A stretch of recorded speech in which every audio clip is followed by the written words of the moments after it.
सर्वप्रथम मी लोकमाता पुण्यश्लोक राजमाता अहिल्यादेवी होळकर यांच्या 299व्या जयंतीच्या शुभेच्छा पूर्ण महाराष्ट्रातील जनतेला, देशातील जनतेला या ठिकाणी देतो।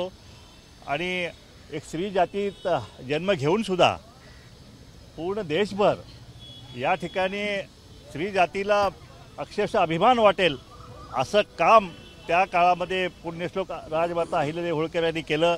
त्या ठिकाणी त्यांनी महिला असूनसुद्धा 29 वर्ष राज्य जे आहे, 29 वर्ष राज्य करण्याचा जो बहुमान जो आहे तो त्यांना मिळालेला आहे। आणि त्यांचं राज्य जे आहे, त्यांच्या राज्याची तुलना जी आहे ती फक्त रामराज्याशीच होऊ शकेल।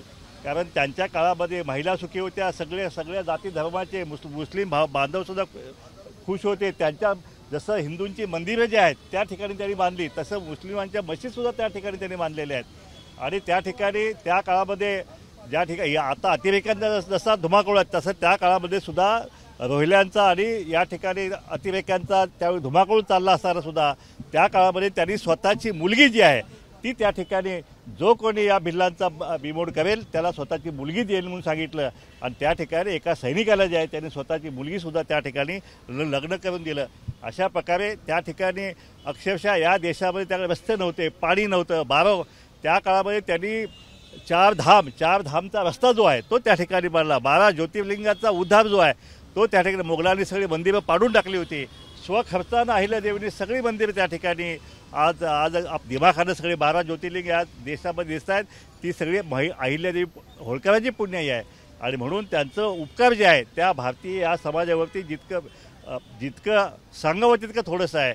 ज्यावेळी त्यांच्या राज्यावरती राघोबादादांनी हल्ला केला होता 50,000 सैनिक घेऊन, त्यावेळी पहिल्यांदा त्यांच्या समोर त्यांनी 5,000 महिलांची फौज ती त्या ठिकाणी समोर ठेवली आणि राघोबादादाला आव्हान दिलं की राघोबादादा तुम्ही माझ्यावर चाल कराल, पण मी एक स्त्री माणूस आहे, मला जर तुम्ही हरवलं तरीसुद्धा तुमचीच बदनामी संपूर्ण जगामध्ये झाल्याशिवाय राहणार नाही। आणि जर माझ्या हस्ते तुमचा पराभव झाला तरीसुद्धा तुमची बदनामी जी आहे एका महिलेच्या हस्ते पराभव झाला, अशा प्रकारे तुमची बदनामी होणार तुम्ही ठरवा। आम्ही पूर्ण सैन्यानिशी आम्ही सज्ज आहोत आणि त्या युद्धास आम्ही तयार आहोत, अशी ज्यावेळी अहिल्यादेवींनी केली त्यावेळी राघोबादादा त्यांनी सांगितलं की नाही अहिल्यादेवी, मी हल्ला करायला आलो नाही, मी तुम्हाला राखी बांधायला आलेलो आहे। त्यावेळी अहिल्यादेवी सांगितलं राखी बांधण्यासाठी 50,000 फौज घेऊन यायची काय आवश्यकता होती।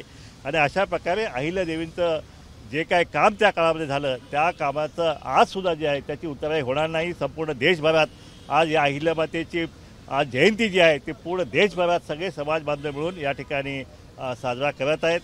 या ठिकाणी अहिल्यादेवीचा हा चर्चगेटचा पुतळा आहे। या ठिकाणी या मुंबईमधलं एकमेव ठिकाणी जे आहे त्या ठिकाणी ह्या होळकर चौकामध्ये अहिल्यादेवींचा पुतळा आम्ही स्थापन केला। हा पुतळा आम्हाला परवानगी मिळायला 18 वर्षे लागली।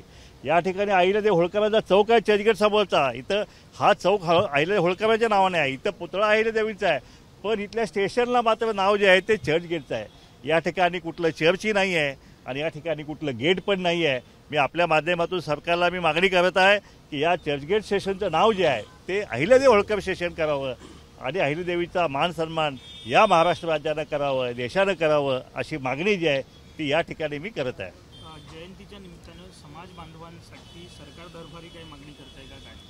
नाही, कसं आहे की अहिल्यादेवी जयंतीच्या निमित्तानं धनगर बांधवांचा हा खरा हा उत्सव आहे, बाकी सगळे समाज करत आहेत, पण धनगर समाजाला मात्र प्रत्येक अहिल्यादेवी जयंतीला सगळे मंत्री येतात, मुख्यमंत्री येतात, मोठमोठ्या गप्पा मारतात, मोठमोठे आश्वासनं देतात, पण या धनगर बांधवांसाठी मात्र कधीही कुणी काही केलं दिसत नाही। त्यांचा आरक्षणाचा प्रश्न आहे आज जवळ 75 वर्षे भिजत ठेवलेला आहे।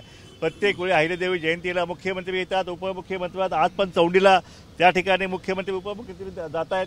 गेल्या वर्षी त्यांनी आश्वासन दिलं की आम्ही धनगर समाजाचा एसटीचा आम्ही आरक्षण प्रश्न मिटवू, मेंढपाळांचे प्रश्न आम्ही मिटवू, पण अशा प्रकारे ना गेल्या 25 वर्षामध्ये ना कुठल्या मेंढपाळाचा विकास झालेला आहे ना धनगरांचा विकास झालेला आहे।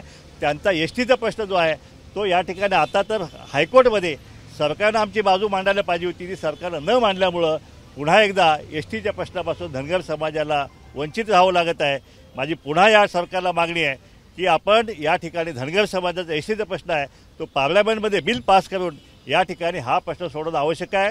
आणि जर हा सोडवला नाही गेला तर धनगर समाज जो आहे तो येत्या निवडणुकीमध्ये सरकारला घरचा धडा दाखवल्याशिवाय त्यावेळी स्वस्त बसणार नाही. त्यांना या ठिकाणी जे काही आमदार उभा राहतील, हा आता धनगरांचं आरक्षण ओबीसीमधलं आहे.